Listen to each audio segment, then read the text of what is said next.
So as we just try to take a moment to stop and think tonight and ask the question, is there a God? I want to bring up a student that has answered this question for herself, and to hear from your peers, your perspective, about why they're trying to choose God. So you can give a big round of applause for Katie Snyder.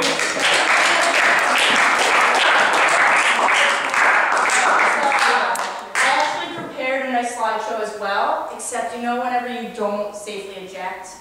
Yeah, I did that, so it all got ruined, sorry. That's a lie, I didn't get that. But you always safely eject. Yeah, remember, always safely eject. But I think there's something that's challenged me, is that, like, some things that, do I believe there's God? Yes. Like, have you ever thought of like other things that you can't see, but like you know that they're like, I've never held $1 million in my hands, but like I know that there is a such amount of $1 million. Just because I've never held more than like $10 in my hands doesn't mean there's more money out there than that.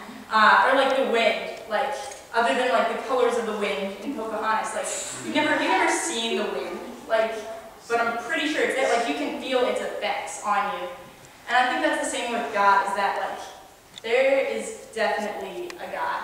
And because you can just feel his effects like so strongly in your life if you really turn everything over to him. Something that I really struggled with, probably like around 9th or 10th grade, was in history class. You know, like you talk about different religions or different kinds of things out there. Like I was like, probably 9th grade, I was like, oh, Mohammed, like all these religions, like how do I know that this God is like my God? And so I just know that, right now there'd be a picture of the Bible up there, and like that in the Bible, there's so many references like of geography that like this story of the Bible isn't made up. Like the Euphrates River, the Tigris River, I don't know, big names, they're still there. Like they were there in Bible times at the very beginning in Genesis, and like they are still in existence.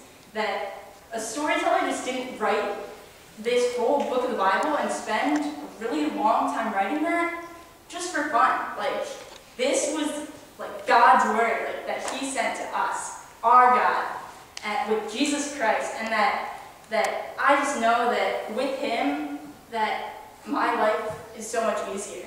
That I know there's a God because whenever I don't let him work through me, life sucks.